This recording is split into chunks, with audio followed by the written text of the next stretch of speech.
السلام علیکم دوستو، welcome to my channel think wise P K.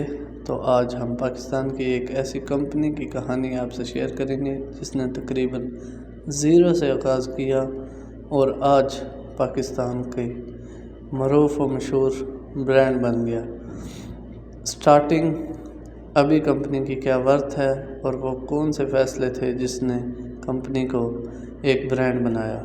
تو کہانی کی سٹارٹ 1941 سے ہوتی ہے، جہاں 3 دوستوں نے مل کے محمد، نذر، حسین اور سعید نے لاہور میں ایک ورکشاپ جس کا نام سروس رکھا گیا سے سٹارٹ کیا۔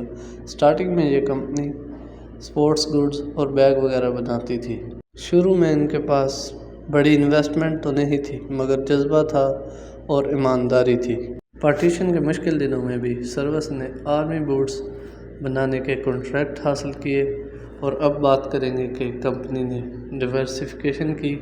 1954 میں سروس نے لاہور میں اپنا پلانٹ لگایا اور بعد میں اسے لاہور سے گجرات منتقل کر دیا گیا، اور بعد از کمپنی نے سروس سیل کارپوریشن کے نام سے ایک اور ذیلی ادارہ شروع کیا۔ کمپنی نے وقت کے ساتھ تفصیلی ورائٹیز متعارف کروائیں، صرف پرانے شوز پر اتفاق نہیں کیا بلکہ مینز، وومن اور بچوں کے نیو سٹائلز اور نیو رینجز متعارف کروائیں۔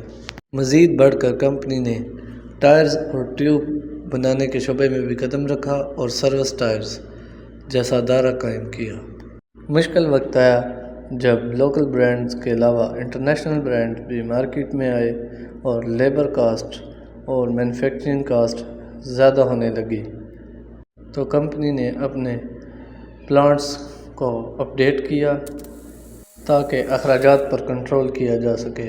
اور اس کے بعد کمپنی کو ایکسپورٹ کا موقع ملا تو کمپنی نے اپنے شوز اور فٹ ویئر کو پوری دنیا میں ایکسپورٹ کرنا بھی شروع کر دیا۔ کمپنی کی موجودہ ویلیویشن اس وقت 65 ارب روپے ہے اور ان کا شیئر جو سٹاک مارکیٹ پر ٹریڈ کرتا ہے 1380 سے لے کے 1400 روپے تک ہے، اور 15,000 ورکر اس وقت کمپنی کے پاس ہیں۔ اس کے علاوہ ڈون کارلوس اور پلینٹ جیسے برانڈز بھی کمپنی کے پاس ہیں۔ پورے ملک میں 450 سے زیادہ ریٹیل پوائنٹ ہیں۔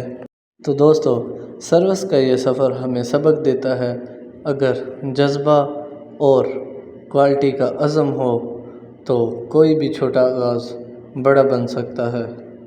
اور اسی ٹیم ورک اور مستقل مزاجی نے سروس کو آج ملک کا سب سے بڑا شوز برانڈ بنایا ہے۔ تو دوستو، آپ کو یہ ویڈیو کیسی لگی کمنٹ کر کے لازمی بتائیے گا اور اپنی رائے لازمی دیں۔ تھینکس، اللہ حافظ۔